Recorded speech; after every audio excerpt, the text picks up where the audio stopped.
God kvöld allesammans til dette møte i Urbaneser i kvöld, som vi nettvarspa av evr.fo.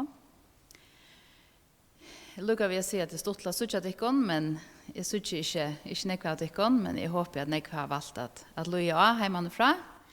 Hver så enn tid om tid ute eller heima, om tid midt i et døvra eller årst anna. Velkommen allesammans. I kvöld får vi att synja samman. Så får vi att höra MC spela och synja och Susanne spela tvärflöjt. Och vi får att höra Clement Eliasen som kommer till Lorvik. Jag ber och ett år. Och så får vi att synja samman nästan. Och vi håller vi för att börja vi att synja sanchen som är nummer 18 i sangböckerna. Stor tun trofeste av god min fäger.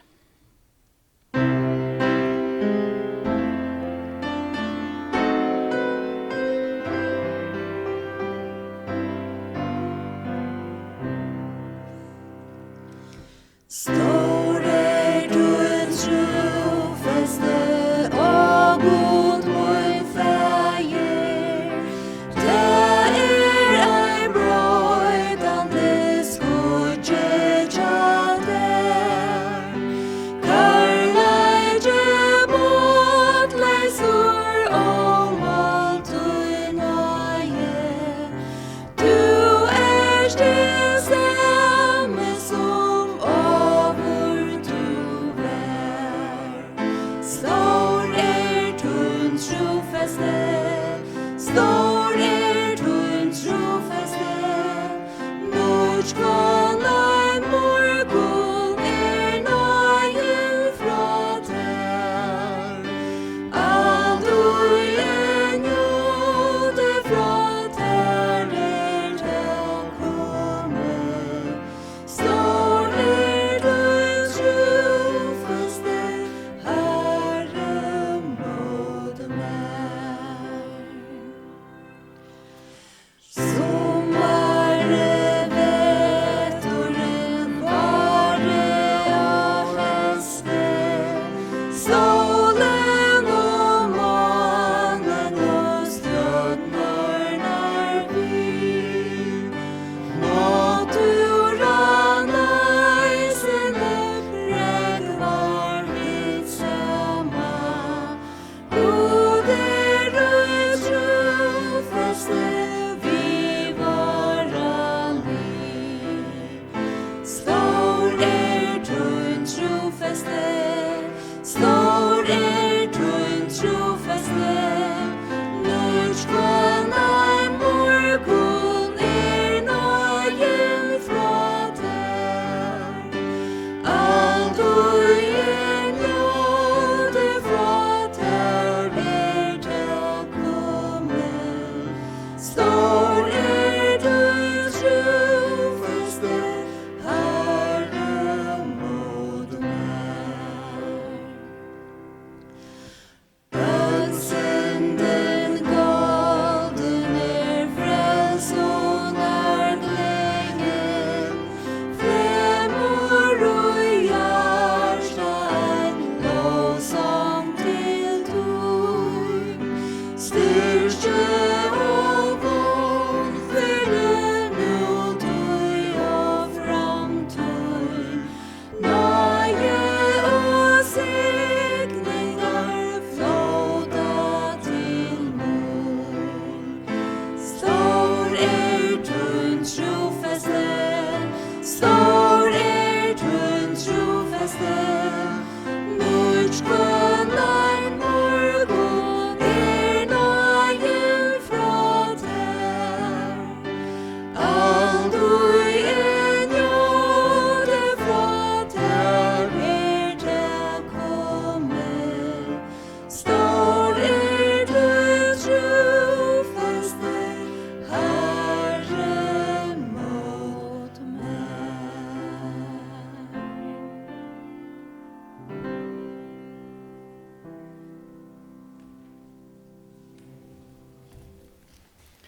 Ja, god kvöld. Det godt å kunne njóta samfella saman og henda hot som vi gjør i hessen døven. Og jeg husker om at det ikke helt okjent fra Bibelen at samlas av hente hatt som vi gjør.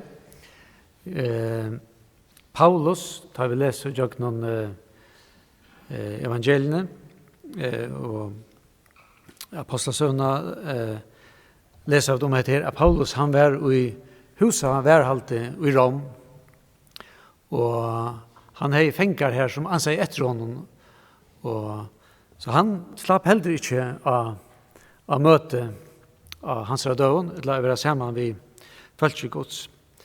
Men allikevel så jeg ut dette at Paulus var en maver som hei omsorgan og karlega til Guds folk, og i som tøyerskreien skriver han Efesos brevet, og Filippe brevet, og Kolosse brevet, og han skriver i eisen et brev til vindmannen Kjassar Filemon, så vi kunne være glade om dette at det eisen var et tøyerskreie i hans løyve, da han var i husarveld og ikke slapp av møte, og tog ble vi disse brøvene skriva i, annars hadde vi kanskje ikke haft det. Og jeg husker meg til som Paulus skriver, da han skriver til deg i Kolosse, så sier han til at «Tog så i holden fraverant, tog i andan tjatikk». Og jeg slukt samfunnet ber til eisen til åkken at heva. Vi kunne ikke være sammen likamlige, men vi jo i andan tjak for nøren. Og han sier i kapittel 1 her, at vi takka gode og feir Herre okra Jesus alltid ta i vid bia fyrtikken. Og vers 9, fra til det vi hørte til, heva vi til ikke hildi opp at bia og bøna at Gud skal fylla deg med kunnskap og så videre. Så han hei omsorgen for dem, og han ber for dem. Og det skulle vi eisne for å gjøre kveld, for å lette løtene i Herrens hender. Kjære himmels ferie, vi takker for at vi har muligheter at kunngjøre årtøyt, og være sammen om årtøyt, og hente hatt. Og her vi be om, Herre, at du vil sikna og varveida landokkare i hessen døven, og be om, Herre, at du vil sikna seg løte vi slår sammen, gjev klemment år fra her, som kunne være åkken øtland til styrke og oppbygging. Da ber vi om, og takka der for alt, i Jesu navn, amen. Og jeg også lykke Arne sett med nyretter, at eisne Jesus, han var eisne opptrykken av oss her at om samfunnet, og som til at postene de narskast, og vi er ferdig påskeferie, og Jesus sier til vi lærer sønner at han sier, mer har vi hjertet, jeg langst etter at eta påskelampe sammen med tikkene. Han langtes etter det, sier høgtøyne, at han skulle ha samfunnet vi lærersveinene kjasser. Og det det som alt versk Jesus handler om, at han elsker noen mennesker, han omsorgen for dem, og han sier, eisen til han hokser om himmelen og til evige, han sier at feir vil, at her som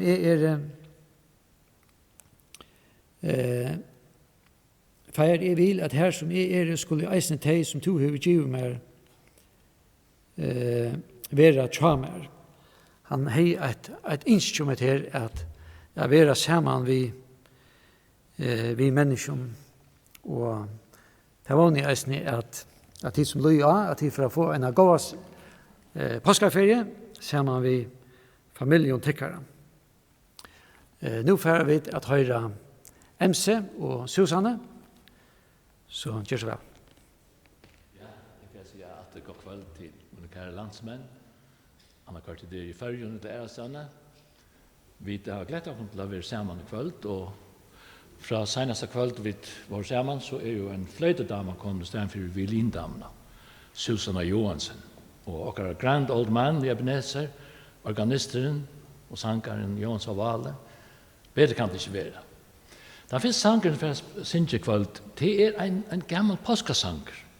Och han är gammal för de unga, men för mer än inte så gammal tror att i 1992 var det samman vid Rein Godsen.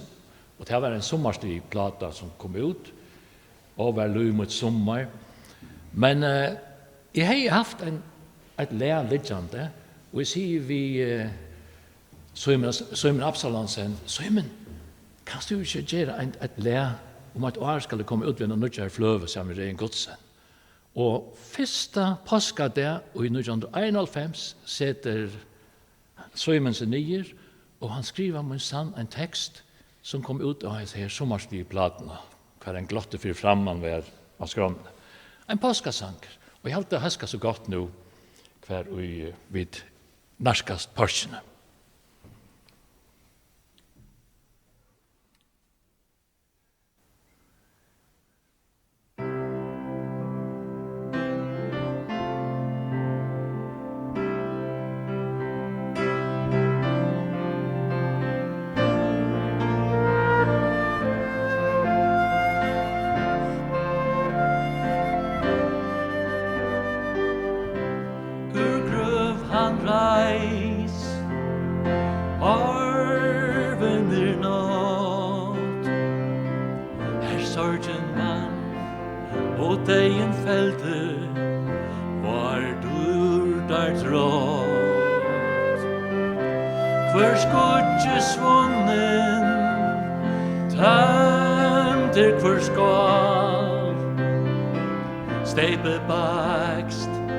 Avengest fyllt vær, der drakt hun sal.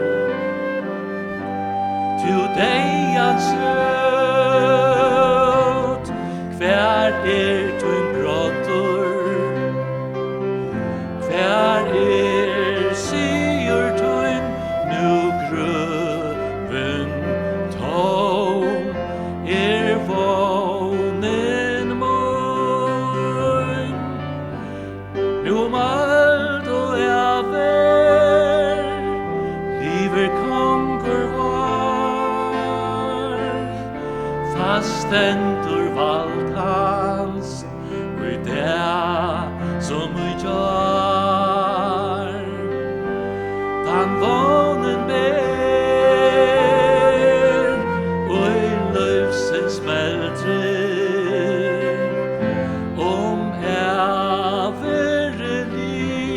skall som han som löv mer vann.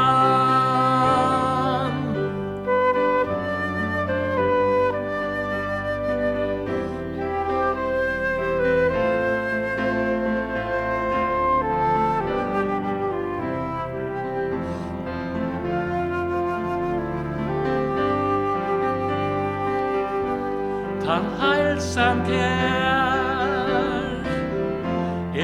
båren der, kvann der nødjan som tøyen fer, han løyver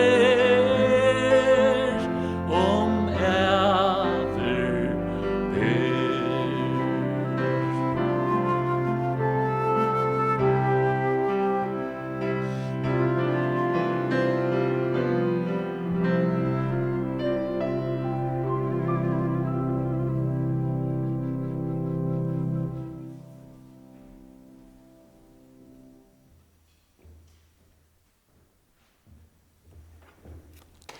Kvöld, og ikke kvöld at tåsa om en person som vi leser i Gamla testamentet, som heter Kaleb.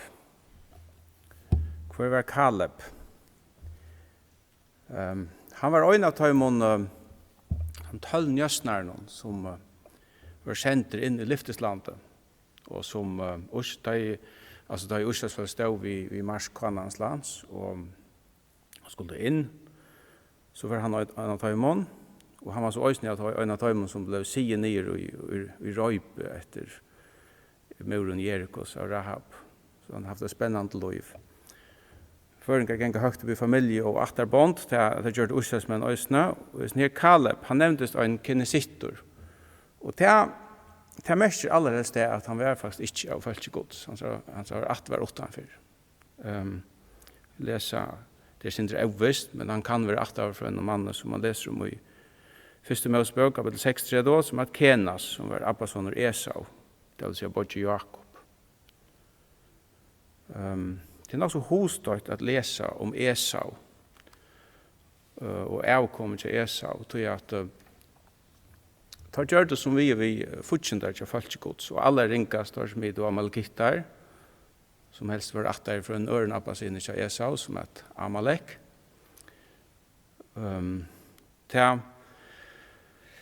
Det er sin hostøyt å huske om.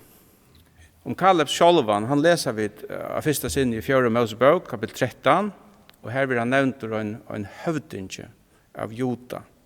Og tema som mest at attinja Kenas, så vi var kommet inn i Israel, så vi var brun pastor av Juda og folkegods.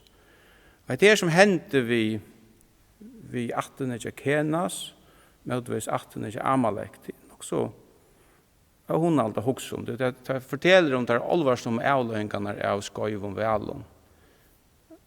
Atterfæren Esau, han tok når sera skøyvar avgjerer. Og om han sier i skriften i Hebreabrevnen at han var en vannhøylaver mæver, som vers 4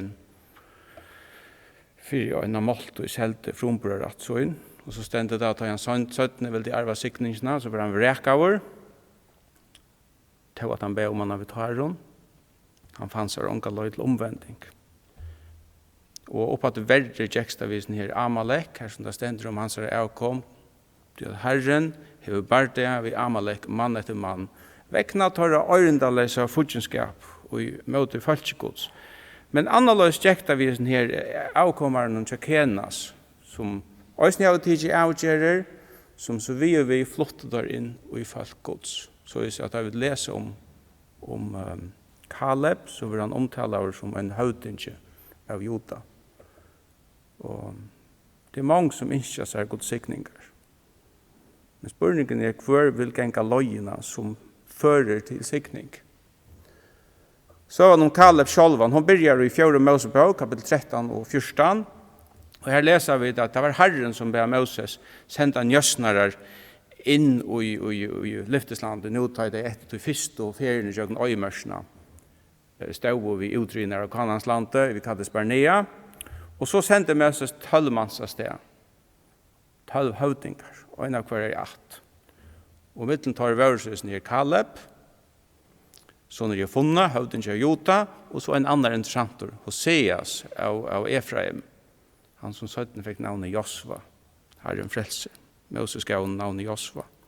Og jeg sier, njøsnerne tar snukte seg så om dette landet, den sikra parsten, og hukte etter, og tar det kom fram i Østen rundt om man bor som heter Hebron, så så det dette være et avmetelig godt land, som fleit og i mjölk og honenge, så det stentor. Og vissa utdatter til kjallbonar i Kades Barnea, her bor det så lestelig at frukter til de som bor her ute. Men det nyttar jo ikke. Det tar tutsi at langt mist møte. Av tusen tar du se her på det. Tar du se, så det tar vudger der steier, og der mister møte. Tar du se og størst folk, og der mister møte. Ja, her vi Hebron, så høtter se siner Anaks, som søttes av være risavaksner, og tog for der at ta seg ringt om land, og tar der lødde rapport for Moses. Derfor at ta seg ringt om landet, og tar malt og gods feltje til frafall. Tar malt og dem til å fære atter til Egyptaland. Alle samler. 8, Kaleb og Josva, som øttaleser hilde seg til Herren og til lyfter Herrens, heldre enn til sin egna øtta. Og ta så alt falskje for at enda da råp og skrutja og enda vel det støyna begge Kaleb og Josva og Moses, så stod Kaleb faster vid sin vittnesbord om Herren og om lyfteslandet. Faster vid det gåva og rønt jeg få til å huksa mer om Herren og minne om Anak og hans raciner. Han sier såleis vitt i han dagen, 4. Mosebok, kapitel 14, landet vi da ferast i jøknon og kanna over hans gott land. Standa vi dokken vel og i egen herrans, så løyer han okken inn i et landet, og djever okken et land, og flyter i mjölk og honenge, setter dekken best ikke opp med herranon, og reist ikke for falskene her i landet, så de skulle ikke være okken morgen av mumbid. Verden til torra vi ikke fra tøymon, men vi okken Herren, reist ikke for tøymon, men de vil ikke lusta. Og de atla var støyna der, her av stenen, så det en kjelkande løte for Kaleb, av stand her, og da støyner av sin egna følge. Ta åpenbæra i stort herrans fyrtømmen her i samkommelskjalden, og herren refsa i følge. Han sendte deg ut at røymest, og i samfunn 38 år, inntil alle menn i 20 år, som var fallne fra herren, var deir. Atler, utan Kaleb og Josva. Så hentan søvan, hun viser okkon orreir til Kaleb. Hun viser okkon en mann som øttaist herran og ongan annan. Og så er det at det ikke lagt av livet etter, men det så at han som øttast herran, hon tørvers ikke øttast nekran eller neka anna her i løvnen. Øttast ikke, sier skriften, atter. Øttast ikke, sier årgods, omater. Kaleb, han setter seg fire. Han atler seg ikke at øttast risavaksnar anakittar. Atler seg heller ikke at øttast sitt egna folk. Da det stidlet seg rundt om han, og en større mannamikvo, og atler var at støyna han. Det han var en djarve med over. Så søvan, hun viser okken øysene trofeste Kalebs. Han svøyk ikke til alit som var hon sunt, da han ble sendt inn i lyfteslandet at njøsnast.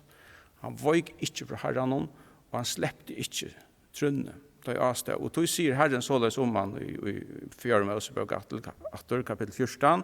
Her stender, men tjener min Kaleb, vi tar at annar ante var ui honom, og han trolig fyllde meg etter, så skal jeg lete han komme inn i landet som han er vært i, og etterkommere hans skulle få at ta i åken. Så legg til mest til dette skossmålet som han fær, som Herren gjever honom.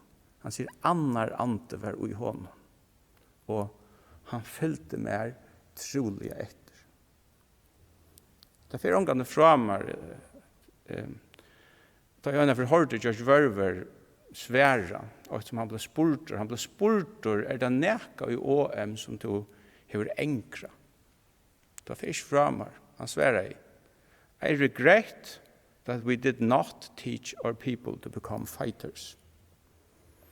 Og da sier på han til at det var så mange som hadde vært ute i tjeneste til Tøymon, og så for høymatter, og så hendte forskjellet, og så stekket det andalige løy opp. Det kom motgångt av deg, han skal deg snav av, det gjør det trupult, og så kastet det fra seg. Måtte vi alle være som Kaleb helter. Som visste støvfeste, ta i avstøva, ta i tøyene gjør det truplar, som heter Kaleb, og det stender at annar ante var ui okkom, og en som fylkjer herran etter. Det enda i ytla i Kades Barnea. Men nu leibar vi 45 år fram med tøyene fresen deie, og til ta løtene at de folkgods omsuger, for og fer kommet til Marskannans lands. Ja, det faktisk kommet innom. Og de skulle nå lota Lyfteslandet i Middelsøyn, vi lota kastet.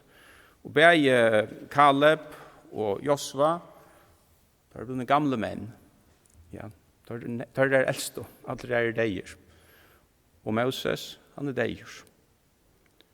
Og nå det skulle til at lota landet sånt og vi lota kastet. Nå møter vi etter Kaleb, og han vært en edle gammal med nå.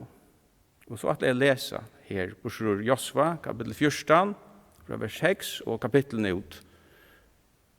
Nå stiger Jodamenn fram for Josva i Gilgal, og Kaleb, kine sittor, så når jeg funnet, sier vi han. To vorst, hva Herren og Kades Barnea sier vi godsmannen Moses og meg og til. Jeg var 40 år til Moses tjener i Herren sendte meg ur Kades Barnea, kanna landet, og jeg bærer 200 etter som jeg tog det av Kina. Brødrmøyner og vimmar hadde vært gjort og folk ikke motfadle. Men jeg helt med trolig at Herren godmøyn. Han det en svår Moses og sier sannelig landet i føtter til en støy og han skulle to og ett kommer til under her vi arvalot til evige tøyer. At det fyrir at du trolig helst til Herren god mun. Og så er det nå, Herren har gjørst med meg, som han sier. Han har lett meg livet hos i 45 årene, så han Herren taler hos i år ved Moses.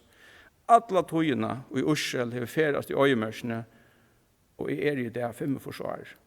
Jeg lykker raskere enn som jeg vil ta, han dagen Moses sendte meg av sted, og jeg orset å se meg nå, som ta, ber jeg bare det, og til å gjenge ut og inn.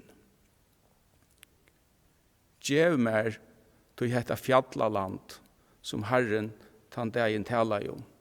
Du hørte det sjølver.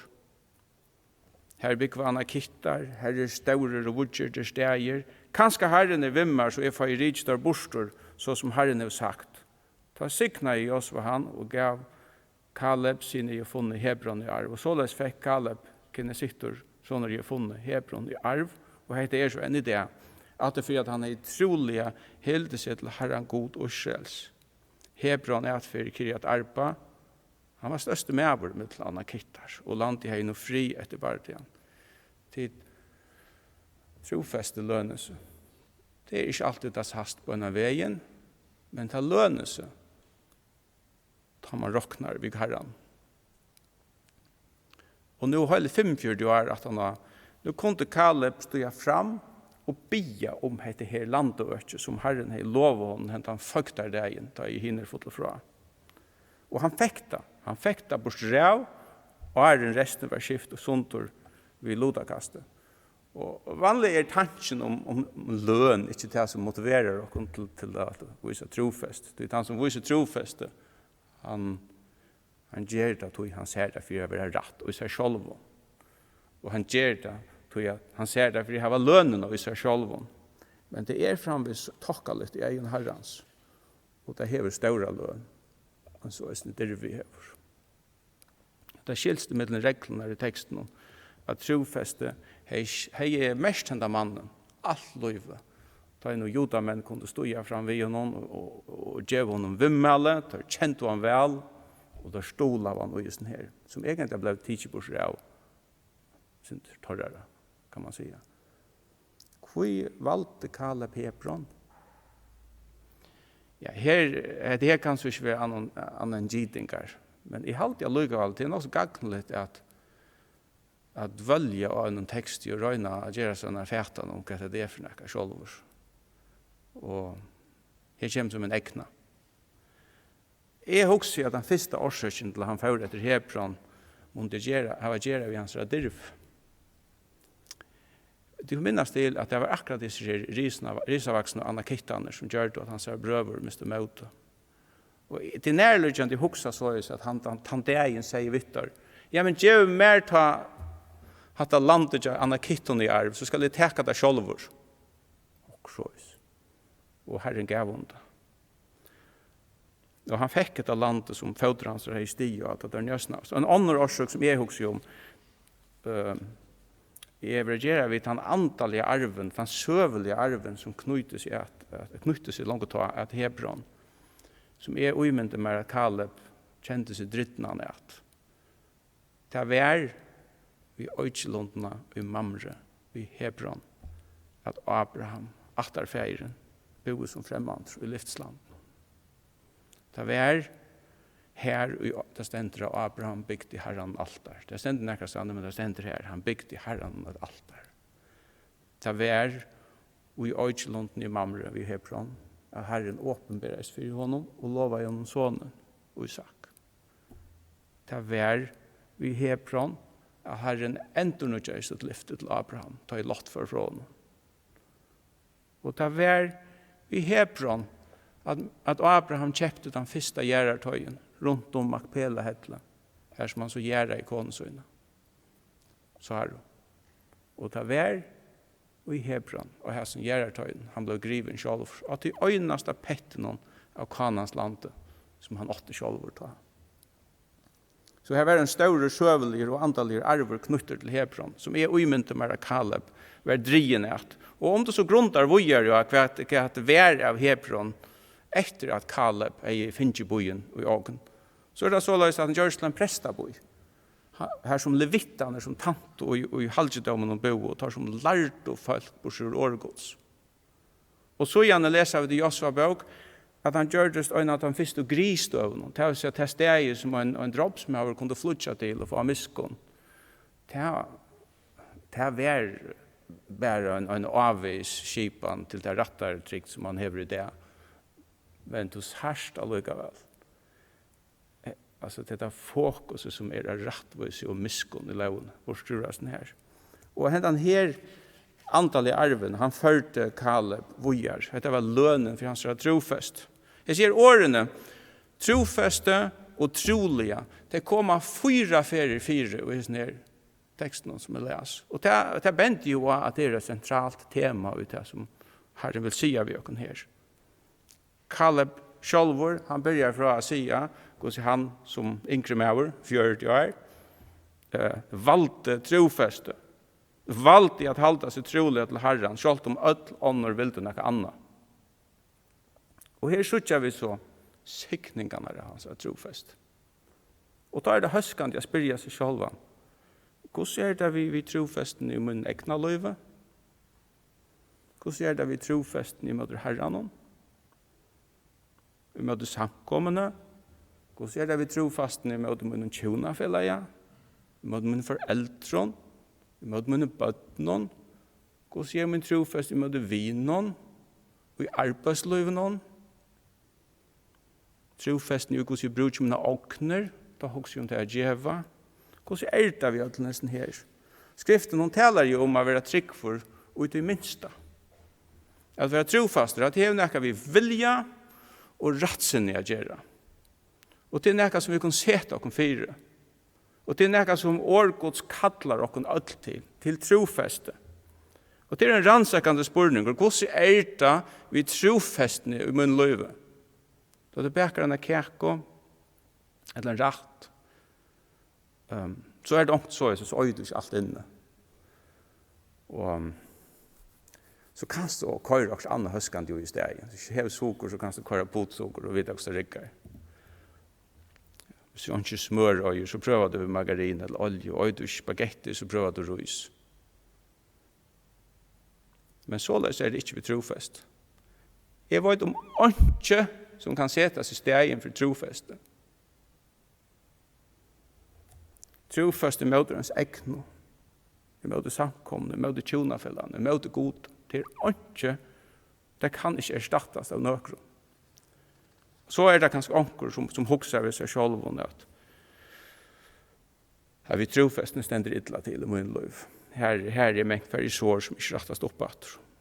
Men da skulle vi minnes til at det er alt som har større tøytning enn mitt egna trofest. Og det er trofest i Herrens. Og han ser miskon. Han ser trofeste og han ser miskon. Hon kallar okkon alt og i attor til en nudja byrjan. Evans er kvært rent.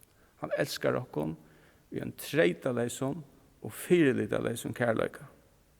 Salmeren sier, «Tu en miskon av god er som himmelen å ha, tu en trofeste røkker til skudja». At det hans er trofest. Er vi et uttrykk, så vil han verande trykk for sin skriften. Og han kallar okkon høymatur til han sjálva, som sjálvur han nøye og miskun som gristeiner, pøyga og framme med. Da jeg leser det her skriftår i 8-4, da var det særlig 2 setningar som brentes inn i mitt hjertesefyr. Og annar versen her, som Kaleb legger 4, da han 45 år gammal talar av Josva. Han sier, «Tu varst, hva Herren og Kades Barnea sier vi godsmannen Moses og med og te. Tu varst, hva Herren sier om med og te.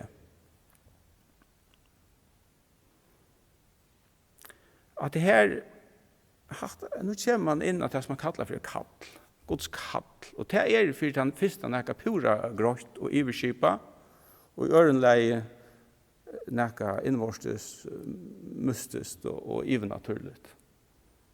Og for Kaleb, så var det for det første etter her, god til loven og ratten til Hebron, og i løn for sitt trofest. Men det var også i øren omfære nækka vi at han kjente seg kattla igjen til at fære teka hette økje, nækka som ikke var hent før, ikke var hent enn. Og så ut i fyrra var kallet pura grøyer, og ut i 17 og han seg sint mer åpe og eimjukt hvis det løtte til mest som det er så stendig for framman. Og så omløs det vi Guds kattle og okkar egna løyve. Det generella kattle til omvending, det er pura grøyt. Det stender om God, han givet ødlom mennesken til å bo, at de skulle venda vi. Han i skriftene pura grøyt sagt at hva hans vilje er. Hitt gaua, hitt domlige, og hitt gaua, hitt domlige, hitt fullkomna. Og vilje Guds vi tar som tryggva er høylagjering, og det halda seg fra siløys. Vilje Guds er at vi skulle gjøre hitt gaua, og så vi er. Hatt er kattelig pura grøyt. Det tar var ångene iva som i behøver. Hatt er det som Herren har sagt om meg og te. Men skriften taler også om et personligt kall. Da kommer man mer inn av det mystiske. Det var medan de i samkommen i Antiokia og i Apostlesøvn kapitel 13, det var medan de hilde godstjeneste at høyla i anden sier Tachmer og Barnabas og Paulus til verset som har kallat der til. Og dette var pura og utørselig konkret kall som øyne av dem hørte eller kanskje til ødle fela. Og når jeg har jo i sånn bøk, kan jeg lese ut om det makedonske kallet som de har hørt. Og vi leser oppatter om dette skriftene. Og vi leser om det og i løssøven oppgjøkken altene, siden det er herrens. Og visselig enn i det, så kallar Herren begge ung og gammel og vaksne og bød. Og da kommer man inn i det mer innvorses og det mystiske. Høyre ødel og et personlig kall. Det er jo helt anfalt ikke å svære på. Jeg vet at kanskje ikke, kanskje. Jeg vet ødel for en til at det tør ikke å være ens egna mistak eller noe gale ved meg selv, for det er ikke høyre kall fra god. Det god er ikke en sånn automat, man kører et eller annet og gjør også og haler og så kommer det kattle ut. Han er ikke på andre måter. Da har en kattler, så er han fullkomlig og suverener. Det er fullkomlig hans er avgjør. Hun er ikke motiveret eller avhengig av noen som helst døren. Og det er mange oppsøkende tøyene og også nå i okker ekne tøy i førjen som har hørst Guds kall og hjertene. Og tar du høyre Guds kall, da er det ikke noe som er lettere enn ondt. Det er ikke noe som er lett å si om man hatt det hørte jeg ikke. Du kan lese Gustav Jekst ved Jonas.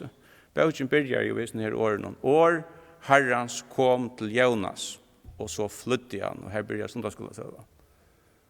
Men det oppmuntrende er at han var det katastrofale sjøførene som enda i havsens bottene, så leser vi nå kom år Herrens ærofer til Jonas.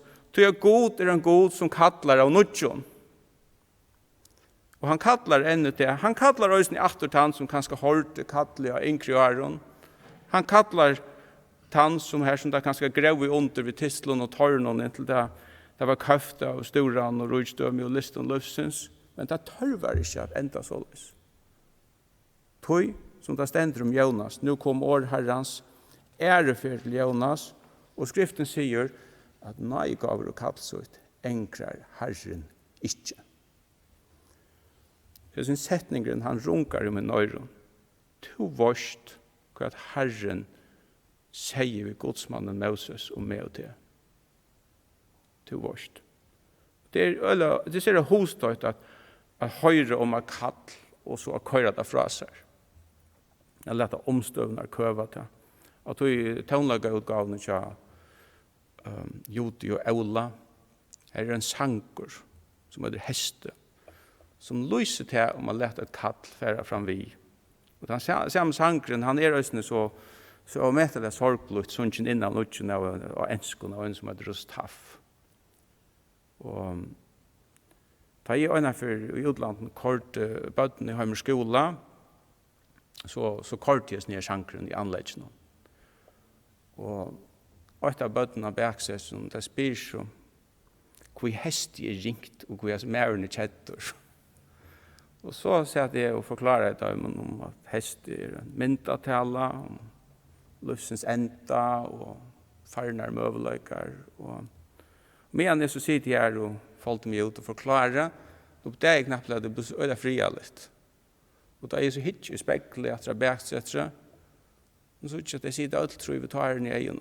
Och när lilla stund satt så själv att den gråter, så är nog ivergjørst att det här. Jeg hørte kattle, sier Sanker. Jeg kom bare så i gang. Nå er feien vil, vi er tøymen øyens langt. Her er jeg som spør den, hva har Herren sagt om meg og til? Ofte er det noe som øynens du selv kan vite, og som kanskje ønsken annar vet noe om. Men til æretøyer kan det være en felags oppleving. Og så her til Kaleb og Josva, da kunne møtes 45 år 17. Ikke noen annan vi sier, to vorst. To vorst hva Herren sier om meg til. Og hatt er også opplevelser folk kunne ha det. Det kan være at han stunden tar man leser døypa framfor samkommende. Det er en felags oppleving. Det kan være en innerlig samtale ved en vin for mange år siden som bare minnast. Det kan være en misjonstur i yngre åren, det kan være en løtes repta. Og jeg synes spørningen runkar under min øyron. Til minnest hva Herren sier om meg og til. Hinsetninger som brentes i hjertet mot da Jesus for lese det skrifter om atter, det er bøn Kalebs i vers 12. Gjev mer til dette fjallaland som Herren tan dagen taler om. Gjev mer dette fjallaland, dette fjall som Herren tan dagen taler om. Og at det er for meg taler etter om et kall. Det taler om en antallig ambisjon. Og så det Paulus skriver i hjertet til Spania, så prater evangeliet og Solamar.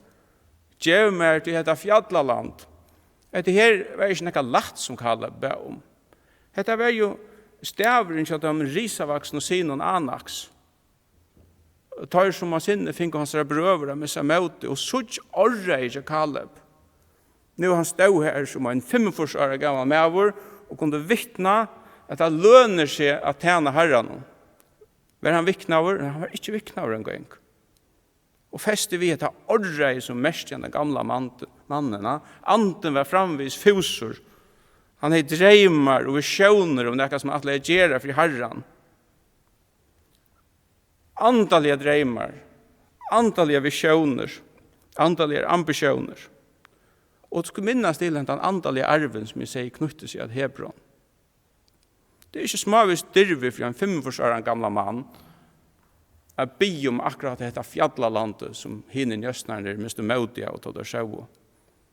Gjev meg fjøttene var 1000 meter høy. Gjev meg dette fjallaland.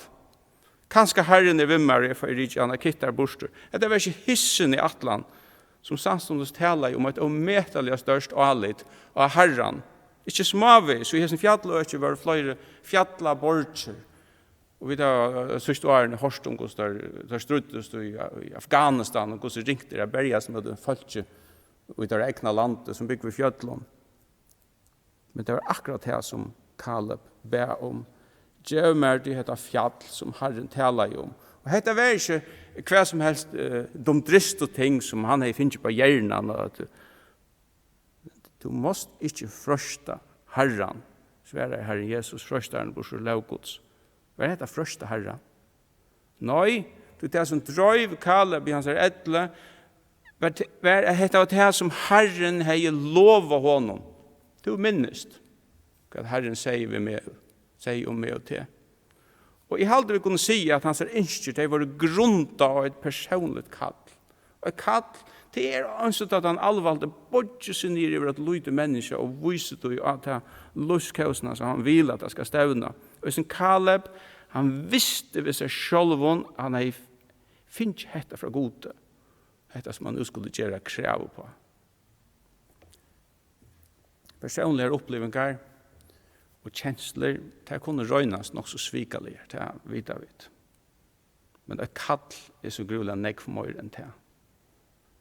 Jeg kvulte da jeg kjente min sal var løtt og gled, da jeg strøy etter vente for alt mot møtes det, altså alt er sangrene.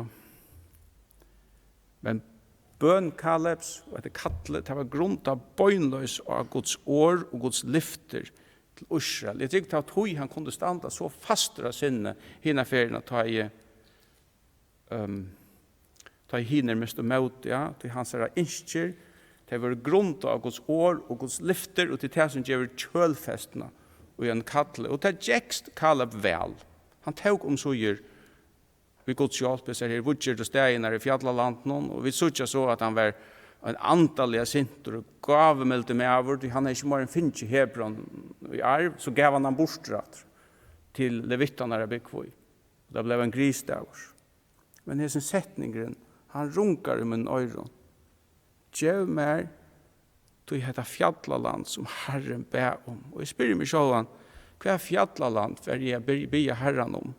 Ferie etter til latta, eller ferie etter til som Herren kallar oss til? Som kanskje ikke er så lagt. Vi var i vikeskiftet ut av Sela, så jeg tar i hese for lesene ned teksten om mater. Og som jeg kallte i høymater til Lorvukar 18 av vikeskiftet, så hugsa jeg meg selv. Ja, visselig er her et fjallaland. Og da jeg så stod ut i bilen under Lorvuk og hukte ned og sier tint, og mellom tintene her, så hugsa jeg at visselig er her et fjallaland. Og en stilla bønnen stod oppe på min hjerte. Gjev meg du heter fjallaland.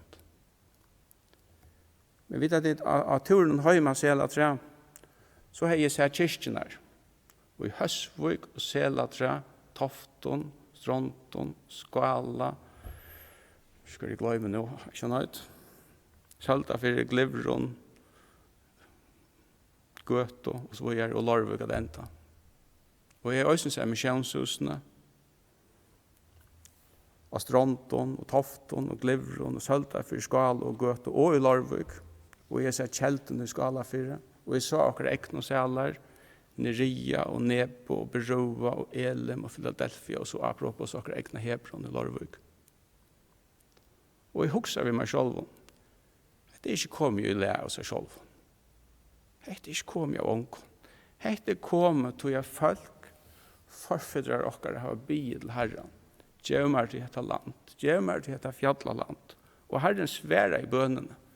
Så att man kan bia gå Herre, gjør meg dette fjallaland for ditt navn. Så jeg skal få enda nå. Det som jeg tar som kveld, det er det her, for jeg har vist trofeste og orrei, lukka som Kaleb. Hva er det som Herren har sagt om meg og til? Jeg har hørt det kall. Og så er det hvert fjallaland, myndelig å tale, for jeg er det å bia Herren om. Hva er størst, hva er ambitiøst. Men tid da man kommer opp i min alder, så kan det være fjær. Og en slipper de større dreimene og de større visjonene, for å huske mer om at hotla seg til løy på en måte. Og det var en politiker i fire som sier for noen år siden, på en vel, tog er fjæren fra de større ideologiene. Og jeg husker meg selv at det var en hotung utsøkning. Jeg vet ikke hvordan det er ved de større ideologiene, men til alt vet jeg at tøyen er ikke færen fra evangeliene.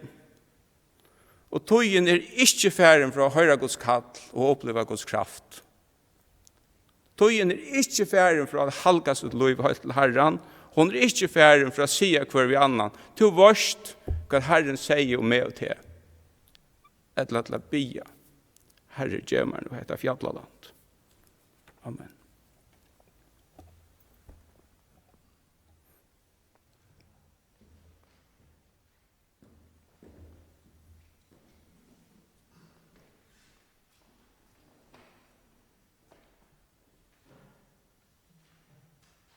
Ja, vi sier takk til Klamd Eliasen, Lorvøk. Han nevnte året trofeste. Og jeg er en pappa som var nästan 30 år när han kom till Trygg, och han var inte vän att gå i några mötesalar. Han var mer vi violin in i dansgolven och han var på det allra bästa kanske. Men jag också om jag hörde en gång att vi hade en tal här i Ebenezer. Jag hörde en gång att vi var vittnesbord. Men här som är färdas vi och hemma chocken självon. Det var inte en dräcka man drucken. Utan att han tackar för maten och visst av några att bya onkel var i sorg eller annat, så var det inte vi. Och var i utlandet vi som mann och pappa och om vi så hade bjöa onkel främmande danskaren som inte hade tradition för några sån och han var värst vid båret, så var det alltid en bårbön. Och jag också mätta, det är inte allt som talar. Det är inte allt som reser sig upp. Men måtte vi være trygg her som vi er og i middelen teg som vi ferast i middelen. Det her var en edjan. En av sangene som papen sette stora glede i hans mæren som ellers var tiande, det var sangene som vi får synge nu. Jeg si honom takk, min sal honom lova. Han fikk ofte når synge han sangen, heima til okken, og jeg minnes da Levi Johansen platt jeg kom inn i Hafnia. Hafnia var for troborene til brødene, når det samme som Sjåmasheimen var for troborene til heimamisjonen. Da Levi kom inn, så fengt jeg papmoinen alltid. Levi, kom inn og ta oss fornuftet, og så får det her inn i rom for seg. Og Levi platt jeg komme til min, hessen Levi som var så spesielle. God dag, heter Levi, innega kajplass i havn i kveld. Så kom han her. Han tog seg jo skipsmal. Og vi hørte ved denne sang, så var det kajplass. Han kom til min at når papen var færen, han sakket ned seg løtene. Hvert her bare kunne de ha noe sammen. Lad dere ha noe godt sammen.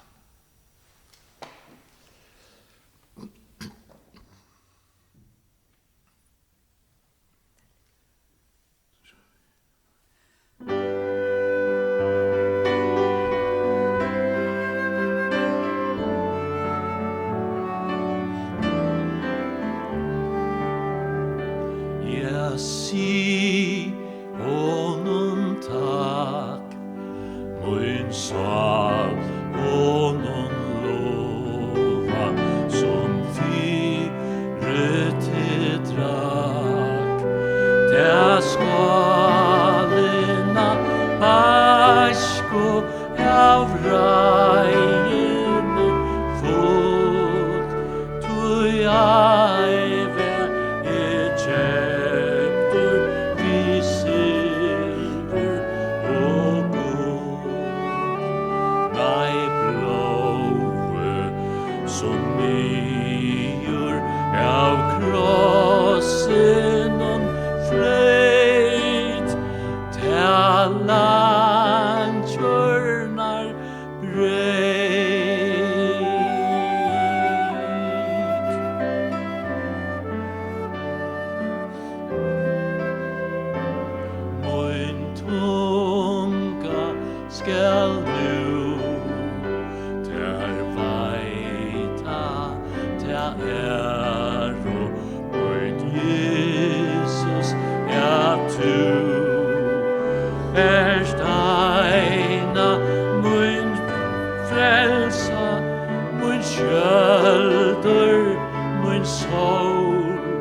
Ja, vi skulle fære at enda nå.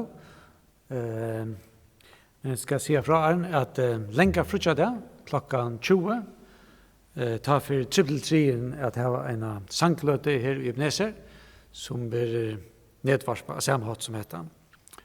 Og sånne dagen, klokkan 11, tar vi at møte klokkan 11, tar vi Ingvard Pedersen kommer til tala, og søndag skulle være klokkan 12. Så skal vi fære at enda ved bøn. Kære himmels fære, vi takkar for at vi kunne være sammen etter om ditt år, og vi takkar for at det er sannleggere åretøynen som vi da har hørt om i kveld, i samband vi livet tja Kaleb, og takka for hans herra godsøtta, hans herra dirve, og hans herra troskap. Og hetta at han ikke glemte sitt kall, og mest av ødlån hetta at det var to som virka i livet hans herra. Og grunden til at du forteller oss at alle disse sannleggere jo at du ønsker at alt dette skal avvirke akkurat lov, Herre. At dette skriver oss til fyrdom i Herre. Og det ber jeg om i kveld, Herre, at du vil virke i lovene til ødlene av oss, Herre.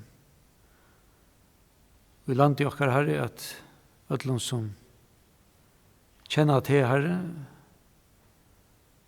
Herre, at du får lov til at tale til oss, Herre, gjør oss øyre og hjerte, og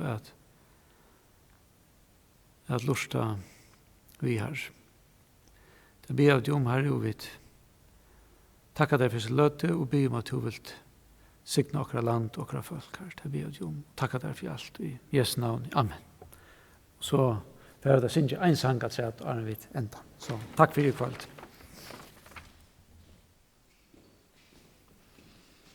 Vi færre at enda vi sannsjonen nummer 615 i båtsene til bønnen «Vær tu tja mer nu notten kjemra».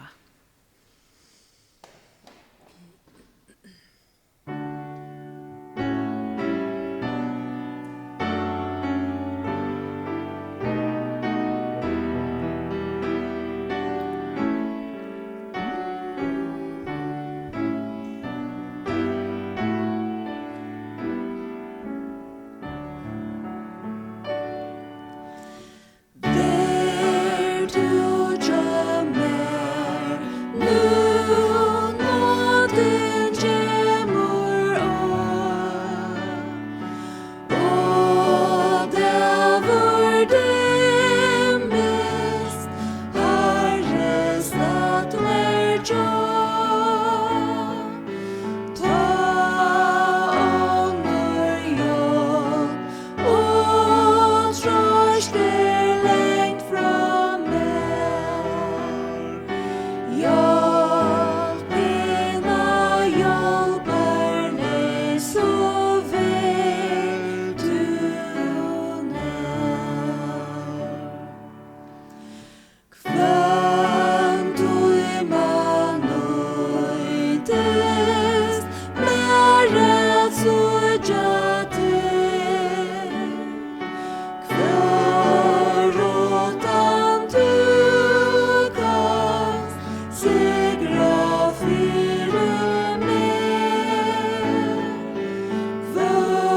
Kvarotan du borg og sjåja meg. Oi, sa